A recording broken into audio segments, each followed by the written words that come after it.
Morning friends, welcome to my channel Prisha movies. So আজকে হচ্ছে 6 তারিখ সন্ধ্যেবেলা, যদিও তোমরা ভিডিওটা আই থিঙ্ক 8 তারিখ সকালে দেখবে। তো এটা হচ্ছে 6 তারিখ সন্ধ্যেবেলা, মানে প্রায় 6:30টার কাছাকাছি। তো কাল হচ্ছে গণেশ পুজো, কাল 7 তারিখ গণেশ চতুর্থী। আর আমার বাড়িতে বিগত 2 বছর ধরে গণেশ পুজোটা হয়, ছোট করে হলেও হয়। তো এবার আমাকে এখন বেরোতে হবে, বেরিয়ে গণেশ ঠাকুরের ফেভারিট, আমার গন্নুর ফেভারিট লাড্ডু, মোদক এগুলো কিনতে হবে, ফুল কিনতে হবে, মিষ্টি কিনতে হবে, ফল কিনতে হবে। তো তার জন্য বেরোতে হবে আমার। তো এবার চলো গাইস, রেডি হতে যাই এবার, তারপর দেখা হচ্ছে। কথা শেয়ার করার নেই, সেটা হচ্ছে আমার বাড়িতে একটা হচ্ছে সব থেকে রাগী মেম্বার আছে আমার বাড়িতে। তার কথা তো আপনাদের বলাই হয়নি, ইনফ্যাক্ট আপনারা জানেনও না। অনেকেই হয়তো জানেন, আই থিঙ্ক গেস করতে পারছেন, আর অনেকেই জানেন না। এবার তাহলে দেখা যাক আমার ফ্যামিলির সব থেকে রাগী মেম্বারটা কে। তাহলে আসুন চলুন দেখি। আমার ফ্যামিলির সব থেকে রাগী মেম্বার, একটুখানি হাত রাখা যাবে না, সঙ্গে সঙ্গে তাকাতে হবে ওনাকে। এর নাম হচ্ছে মিনি।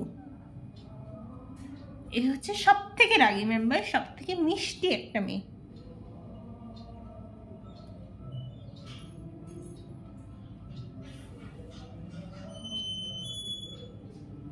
ওনার গায়ে কেউ টাচ করতে পারবে না।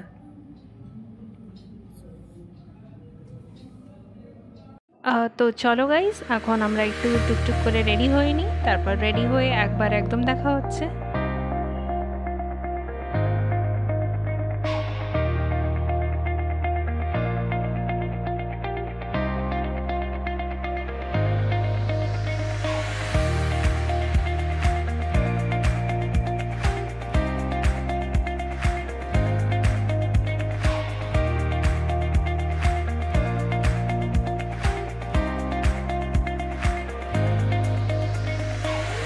তো এখানে আমি একদম রেডি হয়ে গেছি, এবার জাস্ট বেরোবো বাড়ি থেকে।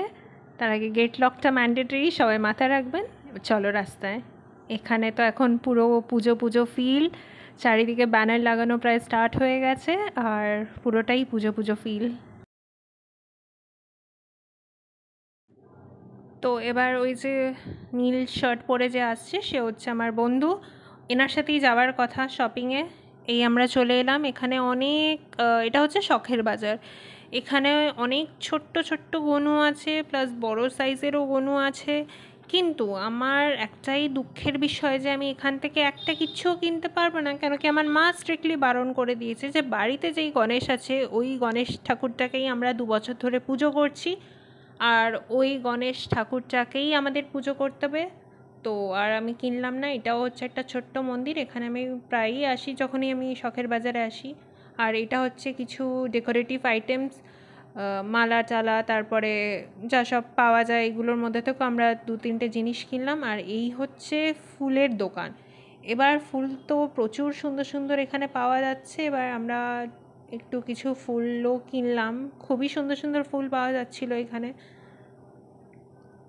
তারপরে এখানে একটা রাস্তার উপরেই একটা ছোট্ট মতন পুজো হয়েছিল, তো একটা ছোট্ট ক্লিপ নিয়ে নিলাম। সুন্দর দেখতে বেশ গণেশটাকে, বেশ মিষ্টি। আর এবার মিষ্টি দিয়ে মনে পড়লো মিষ্টি কিনতে হবে, তাই মিষ্টির দোকানে চলে এলাম। আর গনুর তো ফেভারিট লাড্ডু, তাই আমরা লাড্ডু কিনছি। এবার কেনা তো হয়ে গেছে, বিল করাটাই ঝামেলা। ওই যে ওই প্যাকেটটা দেখতে পাচ্ছেন, ওটা আমারই। তো এবার নিয়ে নিলাম। এবার আমি চেঞ্জের জন্য অপেক্ষা করছি যে কখন দেবে আমার টাকাটা চেঞ্জ। এই যে আমি চেঞ্জটা নিয়ে এবার আমি চলে আসবো। হয়ে গেছে আমার চেঞ্জ নেওয়া, টাকা নেওয়া হয়ে গেছে। এবার নেক্সট গন্তব্য হচ্ছে আমার গুপ্তা ব্রাদার্স। গুপ্তা ব্রাদার্স বলাটা ভুল হবে, এর পাশেই ঠিক অঞ্জলি ছিল। তো আমার তো একটু ইচ্ছাই করছিল অঞ্জলিতে যাওয়ার জন্য। উপরন্ত অঞ্জলির বার্থডেও আছে, তো আমাকে ইনভাইটও করা হয়েছিল অঞ্জলিতে। বাট কী আর করবো, আমার একটাই দুর্ভাগ্য যে অঞ্জলিতে যাওয়া হলো না। যখন আমি অঞ্জলিতে গেলাম তখন আমাকে মনে করিয়ে দেওয়া হলো যে আমরা অঞ্জলিতে যাব না, আমরা যাব গুপ্তাতে। তাই আমার হাজার ডাকাতেও কেউ এলো না। তো আলটিমেটলি আমার ডেস্টিনেশন হয়ে গেল গুপ্তা, তো আমাকে গুপ্তাতেই যেতে হলো। এবার গুপ্তা তো বাবা কি প্রচণ্ড ভিড়, মানে সে কি বলবো, লোকের ছড়াছড়ি। আর এখানে প্রায় অর্ধেক মোদক শেষ হয়ে গেছে। আমি তো ডিসাইডই করতে পারছি না যে কোন মোদকটা নেব, কারণ এর আগের বার একটা চকলেট মোদক ছিল, তো ওটা আমার খুব কেনার ইচ্ছা ছিল এবারও, বাট আনফর্চুনেটলি পেলাম না। তো আমি একটু কনফিউজড। আমি ওই দাদাটাকে জিজ্ঞেসও করছিলাম যে চকলেট মোদক আছে কি নেই, তো দাদাটা বললেন নেই। তো আমাকে অগত্যাই এই মোদকগুলো কিনতে হলো। তাও কিনলাম, এই বেসনের একটা মোদক কিনলাম, একটা মাওয়া মোদক কিনলাম। আর এটা হচ্ছে, আর তো তারপরে সেদিন বাড়ি চলে এসেছিলাম। আর এটা হচ্ছে পরের দিনের ক্লিপ। এখানে আমার মা সব গুছিয়ে গাছিয়ে রেখে দিয়েছে। এইটাই হচ্ছে আমার বাড়ির গনু। ভারী মিষ্টি দেখতে গনুটাকেও। একে আমি রাখেও বেঁধেছিলাম। তো এবার গনুকে সাজানোর পালা। তো এবার মা সব নিয়ে এসছে সরঞ্জাম সাজানোর জন্য। তাই আমি একটু, মা করছিল একা একা, তারপরে আমি একটু মাকে হেল্প করলাম যাতে গনুকে সাজাতে সুবিধা হয়। এরপরে আমি মালা পরিয়ে দিলাম গনুকে। আর খুবই সুন্দর, খুবই মিষ্টি লাগছিল। মানে গণেশ পুজোতে আমার খুবই মজা লাগে। আর এই যে গনুর ফাইনাল লুক, এখানে গনু কমপ্লিট হয়ে গেছে। আর এই যে আমি বানাচ্ছি সুজি, এটা হচ্ছে আমার লাইফের ফার্স্ট টাইম আমি ঠাকুরের জন্য সুজি বানাচ্ছি, মানে ভোগ বানাচ্ছি রাদার। তো এবার মা ওদিকে ততক্ষণে ময়দা মাখছিল, তারপরে এই সুজিটাও প্লেটে তুলে নেওয়া হলো। কেন কি এর ঠিক পরেই আপনারা দেখতে পাবেন লুচি ভাজা। আর লুচি হচ্ছে সবথেকে ফেভারিট জিনিস আমার লাইফে। মানে লুচির সাথে কোনো কিছুর তুলনা হয় না। Luchi is the most interesting thing in my life. তারপরেই এবার আমরা ঠাকুরকে সব লাড্ডু মোদক সব দিয়ে বসিয়ে দিলাম। এবার ঠাকুরের লাড্ডু খাওয়ার পালা। এই যে লুচি রেডি। এখানে আমার বাড়ির ঠাকুর রাধাকৃষ্ণ আছে, রাম ঠাকুর আছে, শিব ঠাকুর আছে। এবার হচ্ছে প্রদীপ জ্বালানোর পালা।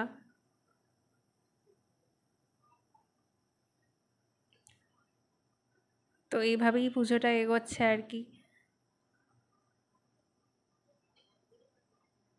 এখানে সব সাজিয়ে গুছিয়ে মানিয়েছে। এবার মা একটু রেডি করে নিচ্ছে, নিজের মতন করে পুজো করবে। এবার হচ্ছে আরতির টাইম। তো আমি ভাবলাম যে একটুখানি না হয় আমার গনুকে একটু আরতি করে নিই। তো আরতি করা হয়ে গেল।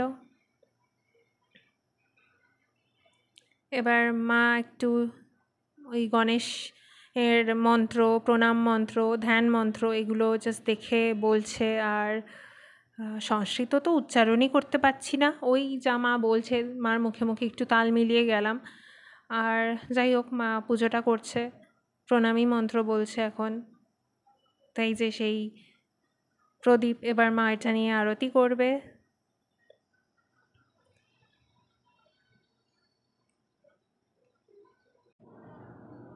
তো এই যে এখন আরতি চলছে।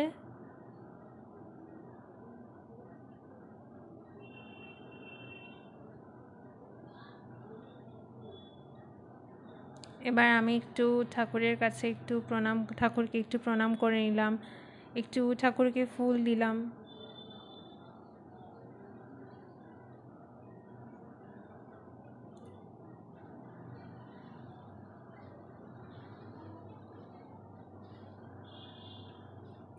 এবারই আমি ঠাকুরকে ফুল দেব। ফুল দেওয়ার পরে আবার প্রণাম করে নেব। মা ওদিক থেকে পাশ থেকে মা মন্ত্র বলে যাচ্ছিল। যাই হোক, যদিও আমি কিছু বুঝতে পারছিলাম না, আর উচ্চারণও ইনফ্যাক্ট করতে পারছিলাম না, তাও নিজের মতন করে যেটুকুনি বলা যায় আমি বলার চেষ্টা করছিলাম। আর একটা কথা কি বলুন তো, ঠাকুরকে আপনারা সবসময় মন থেকে ডাকবেন। চাই মন্ত্র যদি বুঝতেও না পারেন, মন থেকে ডাকলেই কিন্তু ঠাকুর সবার সব কথা শোনে। আর আমার বিশ্বাস যে ঠাকুর নিশ্চয়ই আপনাদেরও কথা শুনবেন যদি আপনারা মন থেকে ডাকেন। তাহলে এই হচ্ছে আমার সারাদিনের ভিডিও। ভালো লাগলে লাইক, কমেন্ট অ্যান্ড সাবস্ক্রাইব করে দেবেন। আর সবাই ভালো থাকবেন, সুস্থ থাকবেন। দেখা হচ্ছে পরের একটি ভিডিও নিয়ে। ধন্যবাদ।